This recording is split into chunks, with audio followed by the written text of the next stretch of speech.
Ruwen, Mated to the Alien. Written by Kate Rudolph and Star Huntress. Narrated by Zachary Michael.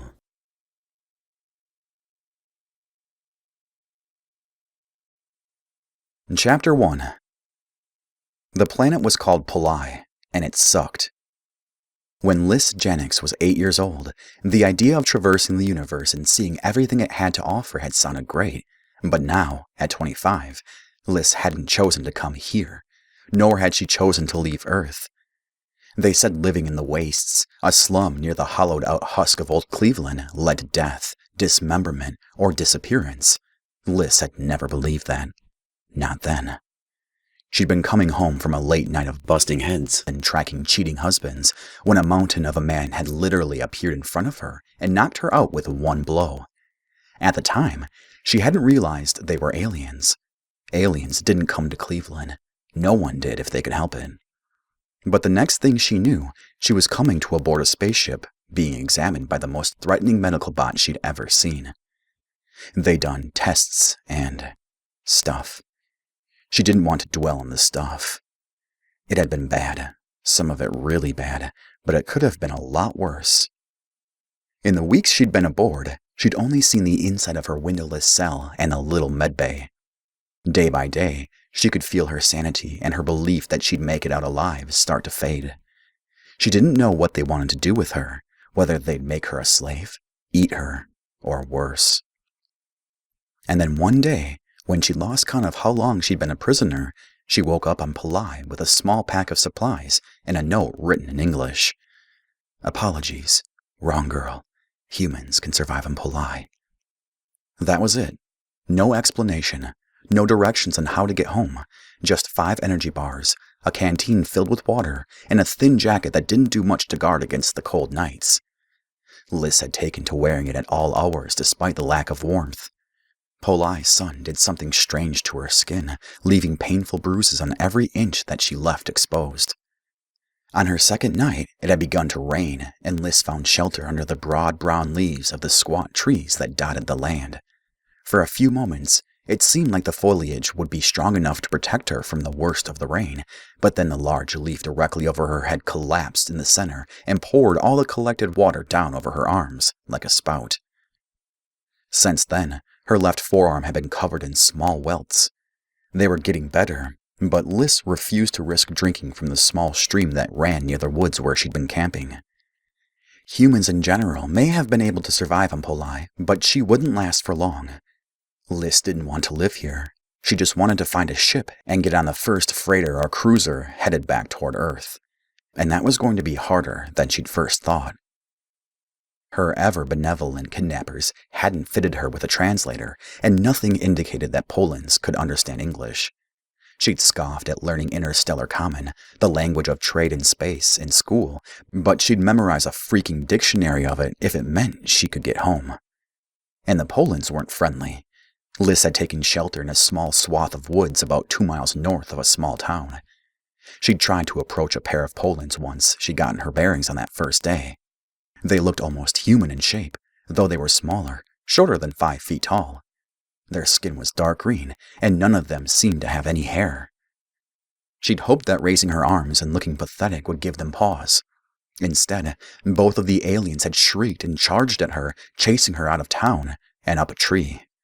Once they'd lost interest in her, Liz had decided to steer clear of the town during daylight. She wasn't going to risk getting hurt by a lucky hit. One night, she'd stolen back into town, trying to find food. Nothing looked familiar in the small shop off the main street. It could all be completely harmless or extremely deadly. More out of spite than survival, she'd swiped a small bottle of a bright green liquid. There was an advert on the wall that showed 2 Polans drinking the stuff. It wasn't poison to them, but she hadn't been brave enough to try it herself. So, here she was, nearly a week on the planet, her stomach tied in knots of hunger, and her mouth as parched as the desert. She clutched her jacket closed across her chest and kept her head down as she walked through the woods. Before, she'd been afraid that if she walked in too deep, she would get lost. Now, she needed to get anywhere. The day before, she thought that she had heard a vehicle coming from somewhere within the forest. There could be people, or a house, or a conveniently abandoned spaceship. She didn't expect the last one, but a girl could dream. While the leaves on all the trees were brown, the trunks themselves were a yellowish orange. When the sun was up, they soaked up the light, and at night, they glowed faintly. It was night now, but those trees gave her just enough light to see by. Liz hadn't seen any Polans out after dark, and she was fairly certain they were a diurnal people. All the better for her. She'd always been a bit of a night owl. After a bit of walking, the woods came to an abrupt stop. The trees had been cleared for 100 or so yards up to a large gray building in the middle of a field, but the vegetation around the building was overgrown, with the yellow grass as high as her knees, weeds and vines crawling up one of the walls. Abandoned. Perfect. Liz spared a quick look around, but she didn't hear or see anything. As far as she could tell, she was completely alone. She made her way through the high grass, stumbling over the uneven ground underfoot. Her head spun, but she regained her balance without falling over. There had to be food in there. Hopefully energy bars that she knew were safe to eat. Liz made it across the clearing and found a door. Of course, it was locked, but she wasn't going to let a thing like that stop her. She just needed a crowbar or something like it, and then she was in. The hairs on the back of Liz's neck stood up, and she froze where she stood. She looked back around to check that she was still alone, as if some primal instinct had sensed danger. Liz looked around again, but it was still quiet, and she saw no one. But when she looked around for something to pry the door open, she moved with extra care. It felt like something was out there, coming for her. Something big and dangerous that could end her in an instant. The apprehension she now felt was different than what the Polans had brought up. Liz felt exposed, and she needed to get inside quickly. In her gut, she just knew that whatever was coming for her.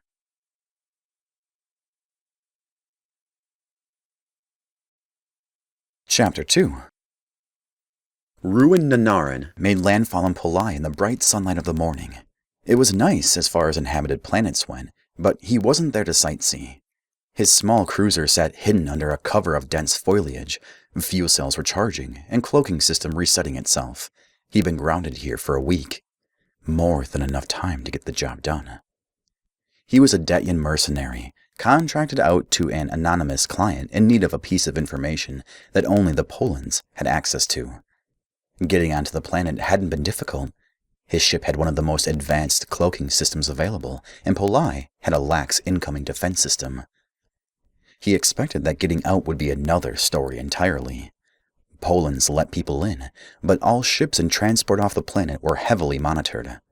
Anyone caught fleeing without authorization was summarily executed by targeted rocket. The fact had greatly limited the number of mercs willing to take this job, and had greatly shut up the price. At first, Rue hadn't planned to take it when it came up on the private merc forum where he found his jobs. 54% chance of failure, 41% chance of death or permanent injury, 100,000 credits if completed before the end of the month. Only a Detyen, a 29-year-old Detyen, could like those odds. He'd be dead in a few months anyway, so what was the harm in taking the risk? If he cut his time short in the universe, at least he'd go down in a blaze of glory. And if he survived, 100K would go a long way on Hedonia, the planet dedicated to pleasure in all its forms. There, he could go out with a bang. Some call it the Detyen curse. Others said it was the Denya price. For the longest time, Rue thought it was the biggest bunch of bullshit in the galaxy. How could a species survive if anyone who didn't find their mate, their Denya, by 30 perished? 100 years ago, that would have been a silly question. The planet Detya flourished in the crown of its solar system and a principal planet in the Reject Quadrant. There had been systems in place to match potential Denye to one another. Less than 4% of Detyens had succumbed to the curse back then. Now, Detya was an uninhabitable husk, its oceans poisoned, and all life extinguished. The only survivors had been the small percentage who lived off-planet or had been traveling at the time of the attack. There had been no declarations of war, no warning of violence. One day, Detya had been a happy place. The next, it was dead. Now, the survivors had scattered throughout the galaxy, most living in refugee cities on welcoming planets, and the curse took its toll, picking off Detyens one by one as they reached 30. Only those lucky enough to find their mates survived, and women were a scarce resource. As a boy and young man, Rue hadn't liked to dwell, but the numbers didn't lie. There were at least 3 Detyen men to each Detyen woman. Sure, some found themselves matched to multiple Denye, but it was so astronomically rare that he'd be luckier trying to garden on a star. With less than 3 months until his last birthday, Rue refused to contemplate the unfairness of his lot for long. There would be dozens of beautiful aliens on Hedonia to ease any suffering he might feel in his final days. But he needed to earn the coin to take his place there first. There were no poor men on the pleasure planet. He'd been given a map to the Polan outpost and a rough schematic of the building's layout. It was summer now, and the building was only used in the winter. It relied on an outdated security monitoring system and physical locks to keep out intruders. For most people, there was nothing to find. The Polans stored no weapons here and few supplies. The computers, however, remained in this location even when those manning them left them for their summer rotations. This was a government outpost, and that gave him access to government servers. The tech stick he'd been given would do most of the work. All Rue needed to do was plug it in. He'd been able to pick the lock on a door on the south side of the building. It was too dark to get a good look around it outside, but he hadn't heard any guards or animals. His own bioscanner didn't pick up any Polans, though he did scan other alien life in the area. It was too big to be an escaped pet, and he'd heard of the large felines that stalked the Polan highlands. It was possible one had come down from the mountains looking for food. His blaster would be defense enough against any wild animal, and as long as the Polans didn't catch him, he'd be fine. The station had been powered down before it was sealed up for the summer. That meant no light, no temperature adjustment system, and no electronic security. He wore night vision goggles to see down the dim hallways, everything cast in an eerie orange glow. The halls were narrow, and the ceilings low to accommodate the short, lithe Polans. Detyens all stood tall and broad, which meant that Rue needed to stoop so that his head didn't brush against the roof. According to his map, the control room was located in the center of the building. He'd need to follow the central hall until it intersected with the cafeteria. From there, he could cut through a series of small offices and meeting rooms to reach his destination. But his first order of business was to find the control room power breaker. He didn't need to power up the entire facility, but he needed those computers turned on and connected. He headed to the central power station located near the cafeteria. The power breakers had all been shut off and secured, but he was able to use a circumvention method that he'd picked up on another job. He bypassed the passive security measures and the independent alarm that was supposed to trigger when he switched on the power. When he heard an engine spin up, he knew that he'd been successful. But he froze when he heard a clatter from within the kitchens. It sounded like a person, or possibly an animal, had stolen away inside. Rue bit back a curse. He should have checked more thoroughly before switching the power on. It shouldn't have affected the cafeteria, but if someone was in there and wandered any further into the facility, they'd see the lights and know he was there. He needed to handle the situation. Rue slid his blaster out of its holster and backed away from the breaker box. He slipped out of the small utility closet and took 2 steps down the narrow hallway to the cafeteria. He tried to get a good look at the room through the window in the door, but all he could see were a dozen long tables bolted to the ground and a stack of chairs piled up against the walls. Beyond those tables, he spied an empty food dispensary, but there was no one in the room. He pushed the door open and entered, moving with caution through the empty room. He made his way to the storage room behind the food dispensary. That was where he found her. Rue froze where he stood. Something within him cracked. The room suddenly brightened, white light nearly flooding his eyes. It had nothing to do with his goggles. He forgot that those existed. Everything was secondary to the woman crouching in front of the storage closet in front of him. She wasn't Detyen, and she certainly wasn't Polan. He could tell from her hair and the beige skin peeking out from the tattered edges of her dark jacket. Human, he thought, based on the ones that he'd met in his travels. A hardy species, similar to his own in so many ways. She turned toward him, and Rue was conquered. Suffering and desperation were painted across her beautiful face, her skin nearly gold and eyes wide and dark. Brown hair tumbled down over her shoulders, some matted and tangled from time lost in the wild. Shock suffused her face, her mouth falling open and eyes getting impossibly wider. This was not possible. His fate had been sealed a century ago, long before he was even born. But the planet shifted beneath him, the stars realigning, until the only thing that mattered was the woman before him. Detyen.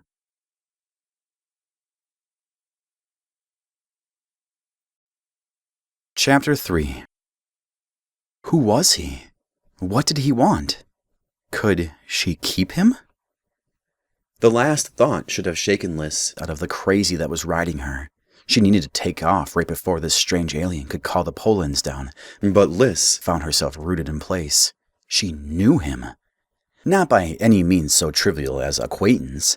She was certain that they'd never met. Liz didn't know his name. Nor could she name his species.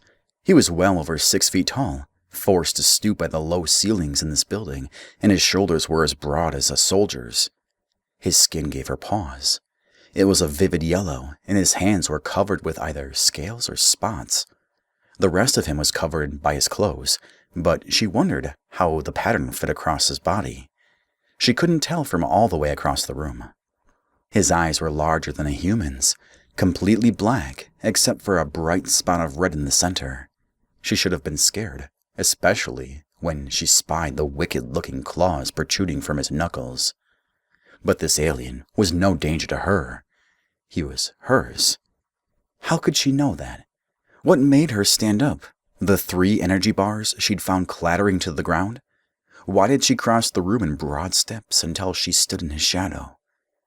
When her hands clenched his hard biceps and her lips brushed against his, the questions washed away. Why she did it didn't matter. All that mattered was that she could not breathe 1 more minute without sharing her air with him. The kiss was everything. She broke apart and reformed under its spell. The alien's fingers were soft when he cupped her cheek, tilting her head back and taking all control. Liz was powerless to stop it. She didn't want to stop it. She needed him, needed to give herself to him and become one. What? Liz didn't think like that. She didn't need anyone. In a rush, she came back to herself. It was like she'd stepped out of her body for just long enough to be overtaken by some lust-crazed beast. His lips felt good against hers, and Liz could still feel that cloying desperation deep within her soul. But she didn't own it. It wasn't hers. She froze in his embrace. The alien seemed to sense her sudden reticence and pulled his face back a few inches, giving her just enough room to get a good look at him. Up close, the red of his eyes was even more menacing, and she spied strange ridges along each of his cheeks. Despite her fear and confusion, she was fascinated. Who was this man? He might have been an alien, but he was very definitely of the male variety. Without meaning to, her fingers reached up and traced along the hard ridge of his cheek, what she would have called a cheekbone if he were human. "Kiwag Ruwen," he said as he tilted his head into her embrace. "I am Ruwen, in Interstellar Common, the language of the stars." "Kiwag Lys," she whispered. She only knew a few phrases of the language. No one on Earth used it, but now she had a name to put alongside everything churning inside of her. Ruwen. Yes, that sounded completely right. He tried to say more, but she didn't understand. He realized it after a moment, watching the confusion that must have been evident in her own brown eyes. Did he think hers were as strange and menacing as she found his? Ruwen reached one of his hands up to place it over the one she held to his cheek, and when she spied the claws coming out of the first knuckles on his hands, she was reminded anew of the danger. This wasn't right. He'd done something to her. Liz reared back, spinning around and taking out his knees in a move that only worked because he wasn't expecting her to fight him.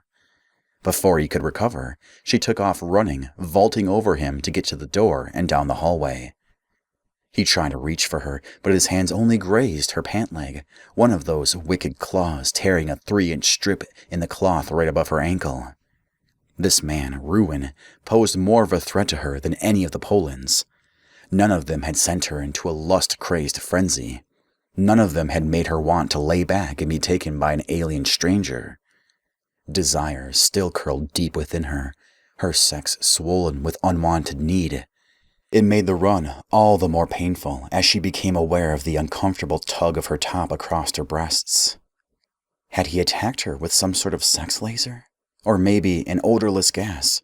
Did he mean to take her as his sex slave, or to sell her to the highest bidder? Was this the reason those kidnappers had let her go without warning or real explanation? Had she been placed here to be hunted? Lys could hear him hot on her heels. He was too big to run both fast and silently, and unlike her, he wore thick boots that pounded against the concrete floor. Her stride wasn't long enough to outpace him for more than a few minutes. She sprinted for several seconds before realizing that he was no longer stomping along behind her. Lys slowed, wary. The entrance wasn't far now, but she looked around and kept her ears peeled, hoping she could get a hint of where Ruwen had run off to. It was no use. Either she'd lost him, or he had some sort of advanced cloaking technology, and she was screwed. She set her sights on the end of the hall and took off, knowing she was only 2 turns away from freedom. She made the first turn and ran flush up against Ruwen, unable to skid to a stop before she fell against his hard chest. She got so close that she could hear his heart pounding, the rhythm of a familiar thump, thump, thump, just like her own, in time with her own. He took 2 steps forward, forcing her to back up, and placed a hand on the wall behind her, boxing her in. He leaned in close until they were only inches apart and breathed deep, taking in her scent. Then he scowled. Served him right. She hadn't showered in weeks, and the stench had to be ripe. She hadn't been able to actually smell herself in days, a small blessing. His moment of distraction should have given herself the opportunity to fight, but when Lys reared her hand back, she couldn't make herself strike out. The thought of doing him harm felt not wrong, exactly. It felt impossible, unthinkable. What had he done to her? He tried to speak to her again in IC, but she didn't understand. Lys tried again to hit him, but her arms wouldn't work. She could imagine laying him out, her right hook renowned throughout northern Ohio for its swiftness and its sting. Still impossible. She pushed hard against him, trying to get out, desperation setting in. Ruwen placed an arm on her shoulder and smoothed it down, speaking words she couldn't understand in something that was supposed to be a soothing tone. Lys couldn't hurt him, but she could give in to her most base instinct. The one thing she wanted to do slightly more than give in to desire and taste him again. She sucked in a deep breath and let out a blood-curdling scream only inches away from one of his pointed ears. He flinched, giving her just enough room to duck under his arms and take off running one more time. Lys tore out the door and into the field. Nights were short on Polai, and the sun had already started to peek out over the horizon past the forest. She couldn't count on the cover of darkness to keep her safe. Instead of heading toward the woods where she'd come from, Lys took off toward the south, down a small path that she thought led up to the mountains. Ruwen couldn't be far behind, but she had to get away. She wasn't going to stop this time and let him cut her off once more. She heard him call out her name from near the door, but she kept running, the path becoming rocky and steep as she reached the first of the foothills that eventually led into the highlands. The rocks cut at her bare feet, but she didn't care. Let them bleed so long as she escaped. He called out again, closer this time, his voice almost panicked. If she'd been thinking, it might have given her pause, but Lys couldn't waste the brain power on speech or deciphering an alien language. She reached the top of the first little hill and stumbled, the rocks beneath her feet shifting and falling over a steep cliff. She reared back, trying to stop herself from falling. The edge began to give way, the path she'd been running along suddenly becoming shorter and shorter as the narrow tip of the hill collapsed under her. She was going to fall. She tried to step back carefully, but every step she took only made the ground give way faster, as if the rocks had been so precariously suspended that any pressure on them would cause a structural failure. Liz looked Back over her shoulder and saw that Ruwen had stopped only 50 or so feet behind her, his feet still safe on solid ground. She felt a curious pang, unsure of why she felt regret. She took a deep breath and looked out into the valley below the cliffs. She was light years away from home, and this is where she'd be buried. Bones forgotten, the end of her story a mystery to the few friends she had back home. The ground shifted again, and Liz took a deep breath. A strange sense of calm settling over her. This was it. When she felt the laser pulse hit her between her shoulder blades, her cry was cut short, the beam freezing her completely in place. Everything went silent.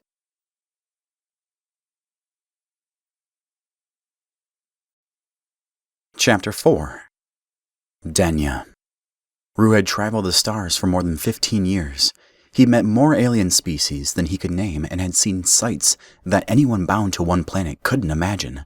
But he'd always known that if he were lucky enough to find his mate, she would be one of the few Detyen women scattered across the universe. Now that universe had shifted, an impossible possibility opening up before him. A human Detyen. Liz. She was asleep in the vacant crew quarters, locked in the small room, but not bound. His blaster came with a freeze setting, holding its target in a beam of light, locked in place and able to be transported with ease. Until Liz had nearly fallen off that crumbling cliff, Rue hadn't considered using the weapon. He understood that she was scared, that she could not understand the sudden bond that had bloomed between them, but he would not force her, and he would never hurt her, not unless she was in utter danger that only pain could save her from. His heart had leapt into his throat when he saw the ground give way beneath her. Rue had moved without thought, shooting at her and holding her in place in the final seconds before what would have been a fatal accident. He knew that humans were a hardy species, but even they had their limits. Rue had used the small tractor beam blaster attachment to pull his Detyen's frozen form back up, and the thought of leaving her in the woods had never occurred to him. Knowing that she'd sleep for hours, the blaster was hell on anyone's physiology, he placed her in one of the crew bunks and left her to it. Well, eventually he left her. He looked his fill, drinking in the stunning features of her face and her uniquely human curves. When he'd seen his first humans, he thought that their skin was strangely lifeless, unmarked by clan patterns, stripes, or spots. They came in a variety of colors, but all along one spectrum from light beige to dark brown. No one had the bright green skin he'd seen in photographs of his grandmother or the burning orange of his brother. Among his people, Rue would have been considered plain, his skin only a bit more yellow than Liz's human coloring. The humans he knew thought him just as colorful as the rest of the surviving Detyens.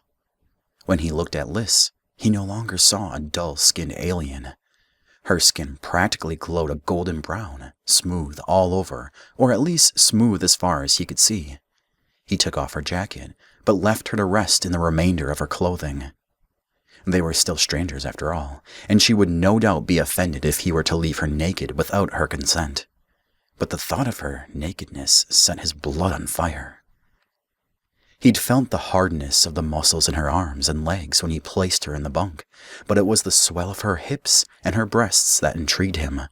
Detyen women were shaped much like Detyen men, broad-shouldered, narrow-hipped, and small-breasted. As an equal opportunity lover of all intelligent life, Rue had always had a special place in his heart for the female Detyen form. Yet, looking at Liz, he could feel his own preferences shifting. Was it the Detyen bond growing between them? Or was his Detyen merely an incredibly beautiful woman? Beautiful even when she'd been clearly lost in the wild for some time. He didn't know how a human had ended up on Polai, but it was lucky for her that he was the one that stumbled upon her and not one of the native inhabitants. They did not take kindly to strangers and loved to lock up aliens and place them on display for the Poland public. The hardship had been etched into her skin by the dirt that hadn't been cleaned away in weeks, not to mention the stench of hard living that had seeped deep into her skin and clothes. If he were another man, he might have taken the liberty of cleaning Liz off while she was unconscious, but he knew of very few women who would have appreciated that effort. So after leaving out washing supplies and a fresh set of clothes, Rue only took one more liberty. He retrieved a small dermal translator and smoothed it against the skin on the back of her neck, fingers reveling in the softness of her flesh. She hadn't understood when he'd spoken to her in IC after she'd given her name. Now, at least, they'd be able to talk after she woke. Then he let her sleep off the effects of the blast, knowing she'd be out until morning. His ship was hidden in a meadow near the Poland foothills. He'd set the defenses up so that normal scans could not detect him. His primary cloaking device would be useless until it was fully recharged, but the passive defenses would leave them well hidden, and once the ship was recharged, they could be off the planet in minutes and on to the next adventure. He only had to convince her that he was worth it. Rue went to sleep that night with hope in his heart for the first time that he could remember in years. The looming specter of demise abated for once, and he dreamed of a small house on a green planet that he could call home. While he slept soundly, he did not sleep for long. A scarce 4 hours later, he rolled out of bed and began to get ready to show Liz the ship and what he hoped would be the beginning of her first steps at life with him. If she had been Detyen, there would be no question. She'd know what the connection meant both for their relationship and for her well-being. Among Detyens, it was always better to mate first and sort everything out later. But she was human. Their mating rituals could last for years and fizzle due to one wrong word or look. Some even considered unconsummated romance to be the highest form of love possible. He hoped that she wasn't one of those types. Rue powered up the small onboard computer and brought up an informational page about humans. Normally, he used this encyclopedia for information about other species' weaknesses, but now he simply wanted to know what Liz would eat. Their diet was not completely unlike that of his own people. When Rue heard the water pump turn on, he knew that Liz had woken up. He got to cooking while she showered. Soon, she discovered that she was trapped in those quarters, and he hoped to provide her with a welcoming meal before she could become too angry. She was not quite his prisoner, but he couldn't leave her stranded here in Polai, and he didn't know how he could let her go without bonding to her. She took her time washing up. The water didn't stop running for a solid 30 minutes, but by the time it did, Rue had finished preparing a small meal and had set it at the eating station beside the food processors. His ship was too small for much of a kitchen. It could house a crew of 5, including himself, but not enough cargo to make a profit on any normal shipping runs. But it was fast, and it could easily be piloted by one person if necessary. That made it great for the clandestine work that Rue had become an expert in. Dangerous, illegal, and highly profitable. What would become of that work was all up in the air now. He'd already been set to quit, and while young Detyens had never been known to save their credits, he'd been very good at his job, but he knew he was getting ahead of himself. When the water turned off, he left the food on the table and went to retrieve Liz. This was the most important job of his life, and he wasn't going to screw it up.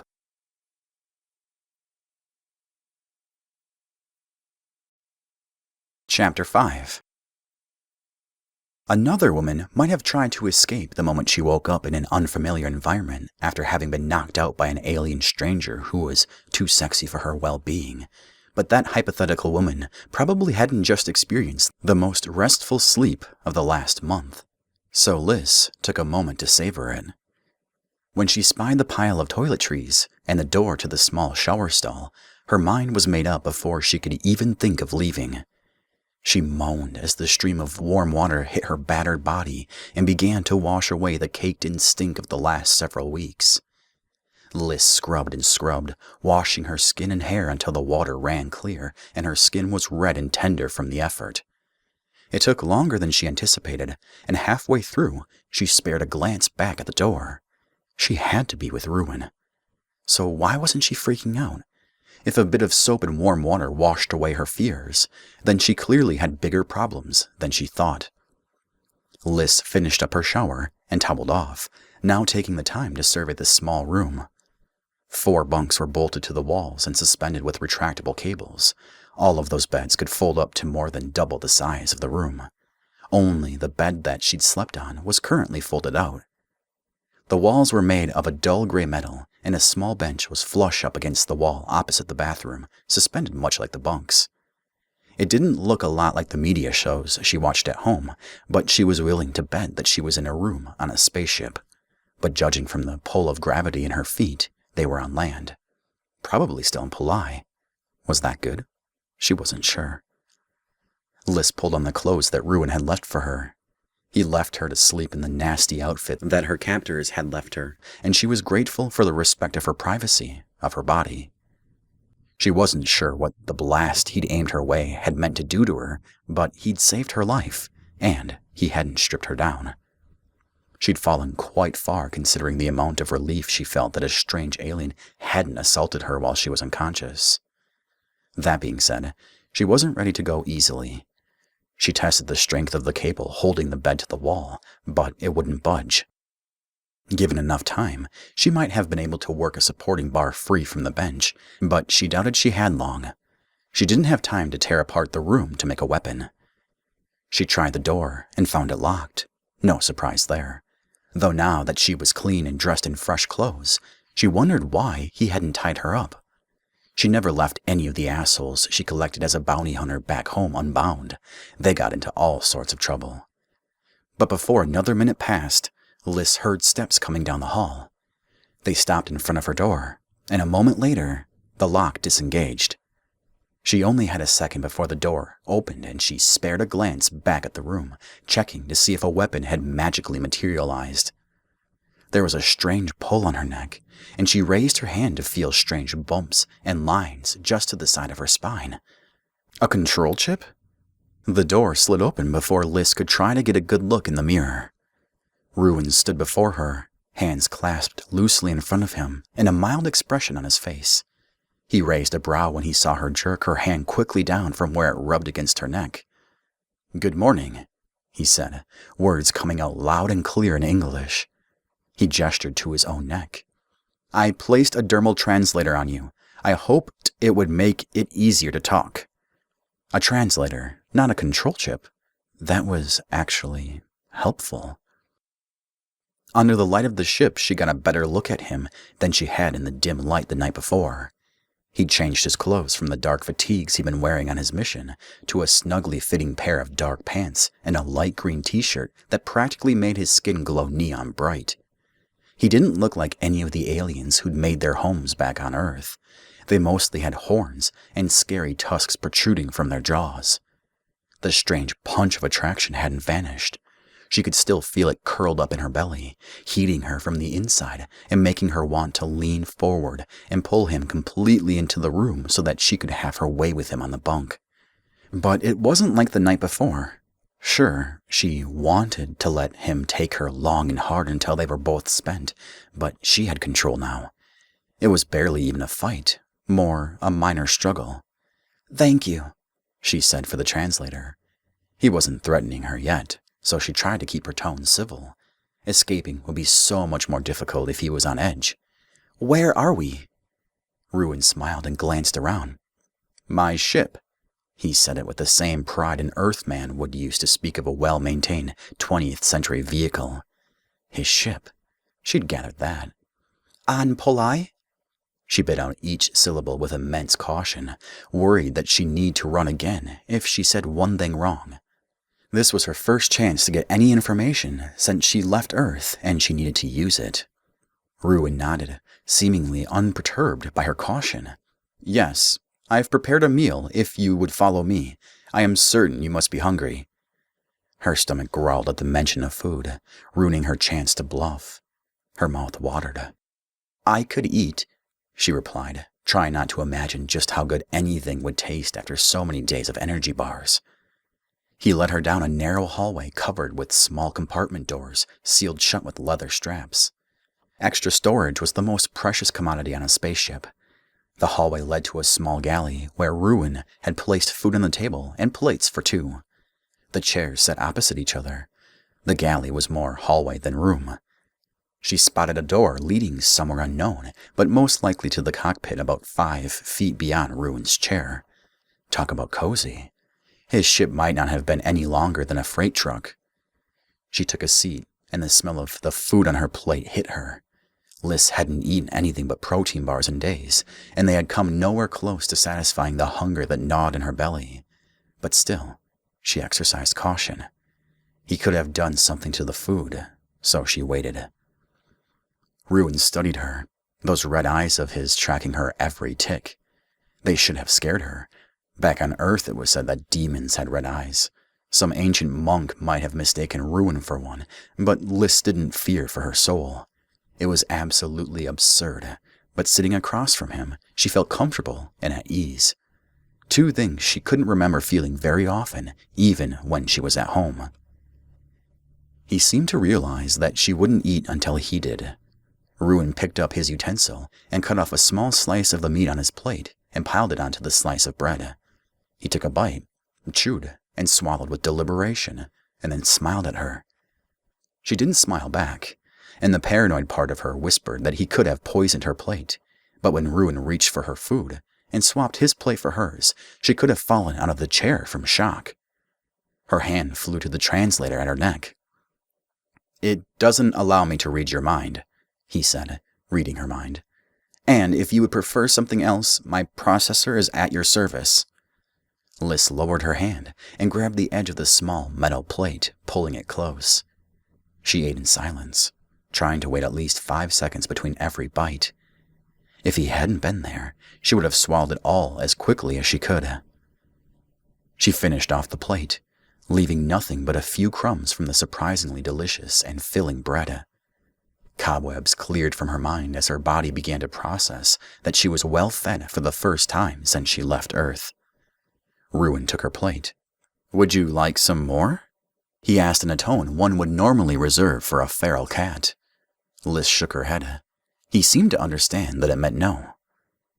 He came back to the table with 2 bottles of water and sat one in front of her. That he hadn't tampered with the food made it easier to trust him, and she didn't wait for him to drink first. She drank down half of the bottle in greedy gulps. She'd taken several long sips of the hot water in the shower, but she hadn't come close to satiating her thirst. When she finished off the bottle, she was finally ready to talk. "Who are you?" she asked. A name was not enough. He leaned back in his chair and rested his hands on the table. The claws at his knuckles had retracted so that only the smallest tip peeked out, a subtle reminder of deadly power. "My name is Ruwen, but everyone calls me Ru. I'm a Detyen and a contractor. I came to Polai for a job." "I've never heard of Detyens." Every week there was a media story on a newly met alien race, so Liz had heard of plenty of aliens before. His eyes darkened, the ruby irises going nearly black, and his posture tightened. "We are limited." He didn't explain further. There was a hurt in him that she couldn't bring herself to disturb. She forced herself to be satisfied with that explanation. "Why did you bring me here?" If he was going to answer her questions, she wouldn't stop asking them. She needed all of the information that she could get. But Ru, stumbled over her query. "Polai is no place for a human." "I gathered that." Despite the circumstances that had brought her to the ship, she was grateful for the food and the reprieve from the harsh sunlight. "But..." She really didn't want to bring this part up. Still, Liz had made a life out of doing things she didn't wish to do. "But that doesn't explain why I'm here, or why last night we..." "I would like to apologize for my behavior," he interrupted in a rush before she could accuse him of anything. "What?" She couldn't remember a man ever apologizing for kissing her, especially when the kiss had been unwanted and unexpected. Ru stood and pushed his seat flush against the table in a practiced motion. He leaned against the wall opposite the table and looked down at her, crossing his arms. "I did not expect to find you..."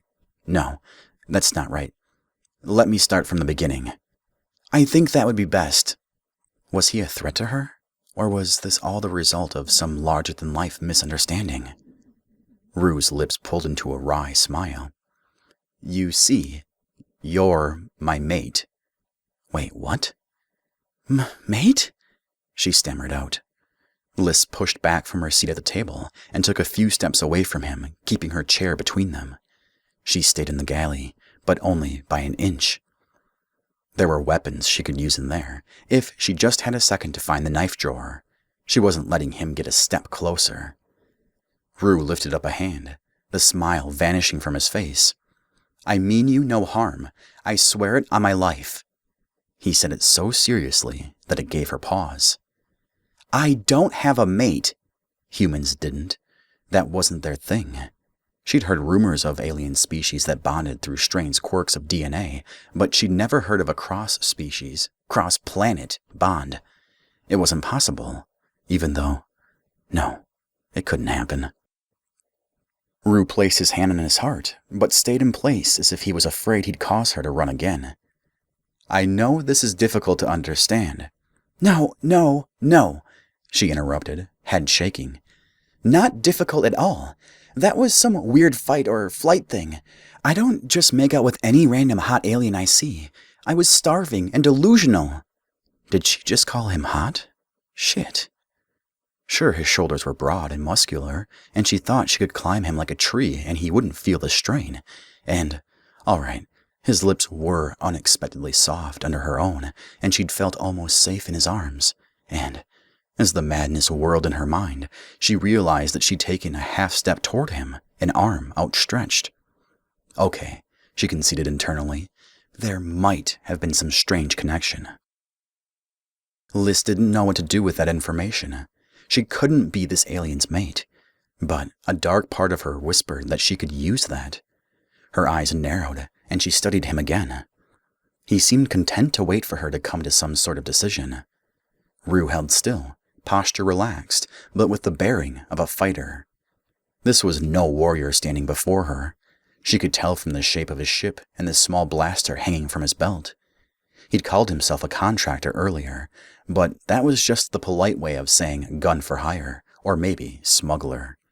She'd done a fair bit of contracting herself. She knew his type, and she knew that fighting him head-on wouldn't see her back on Earth anytime soon. Mate. Payment. It sounded the same to her, and if he thought she belonged to him, he wouldn't let her go. But, well, he'd definitely get her off this goddamn rock. And she now had a translator, something she'd need if she was ever going to find her way home. Liz could ignore the strange attraction and suppress any weird thoughts about mates or anything equally impossible. What she couldn't ignore was an opportunity. Rue wanted her. She wanted it off Pilai. It seemed like they were a match made somewhere in the Milky Way. He just didn't need to know that he wouldn't get to keep her. Liz schooled her expression into something less guarded and placed her fingers on the back of the galley chair. She took a deep breath and tried to look like she was barely collecting herself. She pulled back the chair and sat once more. Life in the wastes had given her plenty of practice at fooling people who wanted to believe in hope. I'm sorry, she said, slipping into the role of the beleaguered victim. So much has happened in the last few days that I need time. Can you start again and explain slowly? She needed every nugget of intel that he would give up.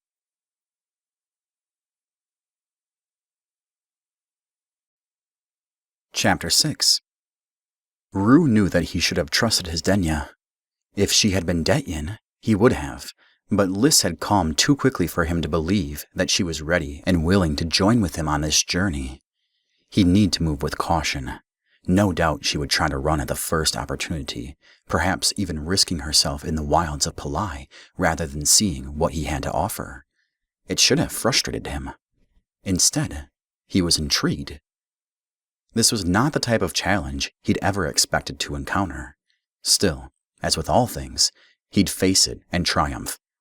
If he needed to make her love him so that he could claim her, he'd throw his entire heart into the campaign. There was nothing more important than mating with his Denya. He could sit here all day and explain the entire history of his people, but Rue wasn't ready to bore her with a school lesson just yet. He stepped up to the table. Would you walk with me? Liz narrowed her eyes, her fingers curling against the synthetic tabletop. Where? Rue kept his smile to himself. She reminded him of the angry stray cats that lived on every space station on this side of the galaxy. They bit the men and women who fed them and then ran back for more. But Rue could endure a few scratches. I would like to show you my ship. Lys's eyes widened and her lips pulled into a closed-mouthed smile. Her hands quit moving, and she held herself still as if any movement would send her bounding up from her chair and down the passageway to spy everything on the ship. Rue silently revamped the tour, cutting out any visit to the cockpit. The cruiser ran on a biometric key system, so she could only get it started if she somehow rewired the ignition, or if she dragged his unconscious body to the pilot's seat. Yes, he'd hold off on that part for now. No need to tempt her into doing him harm. As she stood up, Rue offered a hand, hoping to feel the soft pressure of her skin against his once more, but she placed her hands in her pockets and looked away from his offering as if by refusing to acknowledge it, it would disappear. Without another word, Rue led her back toward the sleeping quarters. You've seen the crew quarters? He didn't bother to open up the crew door to his own room. You mean the prisoner hold? She shot back. For a fleeting second, Rue sent a prayer to his god so that he would wake up and discover that this was all a mistake and his Detyen was actually a wonderful Detyen woman who understood the way of their universe. Almost as quickly, he banished the thought. Lys was his, and he would not betray her by thinking her unworthy. But the thought of her out on this planet alone chilled his blood. Polai is no place for a human, he said. I was concerned that you would be confused when you woke. After you shot me? She was incredulous, but then took a deep breath and smiled, her tone softening. I mean, the shower was nice. Did all humans dissemble? And did they do it so poorly? He doubted she would enjoy the question or answer it truthfully. I am glad you enjoyed it. A few paces down from the crew quarters, Rue opened a completely ordinary door to a room black as the oceans of Noxeria. He turned a dial on the wall, and suddenly they were standing in the middle of an inky field of stars stretching out for light years. I like to come here when the ship feels too small, he told her. Even the air changed. It no longer felt like they stood in the middle of a tiny, insignificant cruiser. Lys gasped, and he saw her reach a hand up and wave it in front of her, grasping one of the sparkling stars between her fingers. Her voice was full of wonder when she spoke. The planetarium back home had something like this, but it was an antique, barely better than one of those big old movie projectors from 100 years ago. Rue's heart lightened, and for the first time since she had awoken, he believed that she might truly be enjoying something. Now that she wasn't looking at him, her shoulders relaxed, and she made little sounds of awe as the stars swirled around her. He didn't know what she meant by a movie projector. His holoplayer barely functioned on the best of days, and it should have been replaced nearly a decade ago, but it was good enough for him. He reached back to cycle through another scene, and trees popped up around them, blotting out the stars. Rue smelled the forest of his ancestors and heard a crying bird that had gone extinct before he was born. He turned the wheel once more before the rest of the vid played out. He didn't need to see that. Not now. The next turn of the dial brought up an idle beach, green waves gently lapping against bright red sand as the warm salt air circled around them. But Lys had seen Detyen, and her curiosity was piqued. What was that? Nothing. And Rue would not discuss it. 2 chairs appeared almost out of nowhere, and he gestured toward them. I thought humans enjoyed the sun. Lys blew out a derisive breath. He was learning to love the little sounds of emotion she made. When it's not trying to murder us. She took his cue and sat on the chair and let one hand fall off the side, playing in the sand. He knew it wouldn't feel like the real thing, but it was close. She didn't look at him when she asked, How do you know so much about humans? Rue took his seat beside her. I did my research, he explained.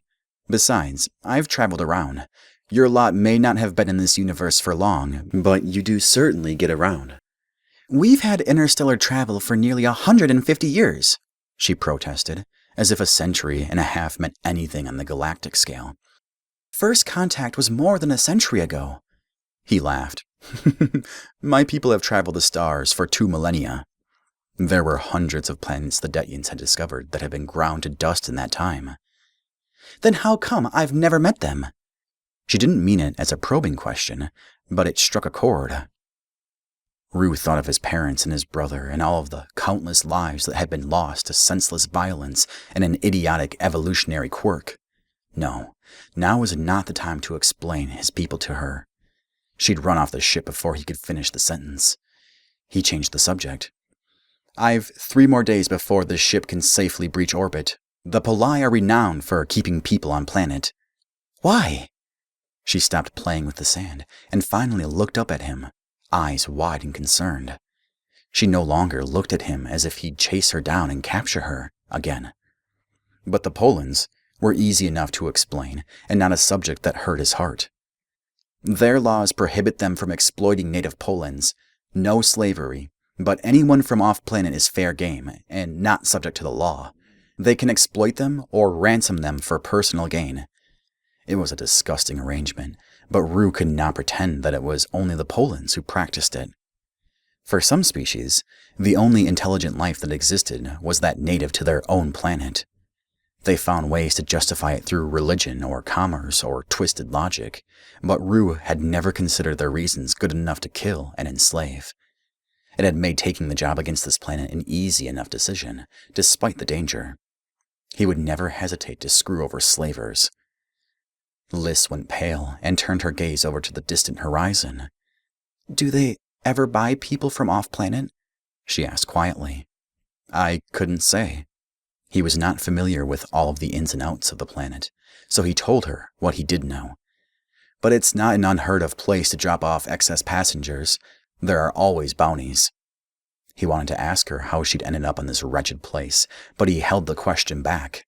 She would open up when she was ready, not merely a few hours after she found herself in his company on less than willing terms. And why 3 days? She asked, not offering the explanation he hadn't asked for. The cloaking device burnt out on entry. It takes 5 days to recycle. I landed 2 nights ago. If we try to leave without cloaking... He trailed off. She finished for him. Kaboom? If that is the sound of an explosion, then yes. They shared a little smile. His watch beeped, reminding him that he had preparations to make for the night. If you are amenable, I would take you off this planet. Liz froze, looking just past his left ear. Just like that? She asked. Was it so complicated? Even if she were not his Denya, he hoped he would be a good enough man to rescue her from this hostile place. Seeing as she was his, the matter had never been in question. Just like that, he confirmed. Her mouth opened and closed, and she gripped the edge of the beach chair. That's what... Rue wanted to reach out and comfort her. If she couldn't take a simple kindness, one he was certain that he had been angling for, he knew that she must have endured something truly terrible. The humans he knew had never been unkind, but there had always been rumors of an unbearable harshness for some of their people. Humans endured, no matter what.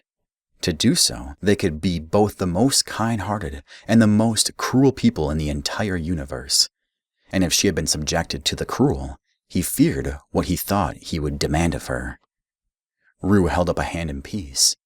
I have only one request and one demand, he added after a moment. She raised up her brows. Yes? For the demand, until we leave Pilai, do not leave the ship without my company. It is dangerous, and I've no way to track you. He would not budge on that. Liz considered it for a moment, and then nodded. That seems reasonable. She didn't need to be told of the danger again. And the request? This was where he could go completely wrong. She reacted so poorly to merely the mention of mating that he knew he shouldn't push his luck. And yet Rue could not help himself. She was a smart, snarly, beautiful woman who would be perfect with him if only she gave them a chance. The fact that she would save his life barely rated. But Rue needed to ask it. He could not let her go, and he had no wish for subterfuge. So he spoke slowly and with great care. My assignment is a matter of some urgency, and because of that, I would ask that you agree to accompany me until its end. That may take a little more than a month, and in that time, he took a deep breath and said a silent prayer. I would like to get to know you, and for you to get to know me, and for you to perhaps consider... Are you asking me to sleep with you? Because it's taken me less time to fuck guys than for you to ask. Sarcasm laced through her tone, but there was a hint of curiosity there as well. It gave Rue hope. He would have expected jealousy at the thought of her past lovers, but instead, a smug sense of superiority invaded him. He would bring her pleasure that they could not dream of. If her old lovers finished in the space of a sentence, they'd never been good enough for her. Pleasure, such as it is, should be savored, he said. But while you are the most beautiful woman I've had the pleasure to lay eyes on, and that sentiment grew truer by the second, that is not what I ask. Though he be dreaming of her until the moment she let him into her bed. Then what do you want? The playfulness had leaked out, leaving her voice flat. Not from lack of emotion, but almost like she was trying to keep it in. Merely that you consider me, both as a friend and that you'll allow something more to grow, if it will. It would, he knew. How could the bond do anything but? But she needed to be ready to accept it, and him. Liz pulled her legs in and rested her head on her knees, hugging her ankles. Yeah, she said, voice faint and muffled by her skin. I can consider you. Rue smiled. That was a step in the right direction.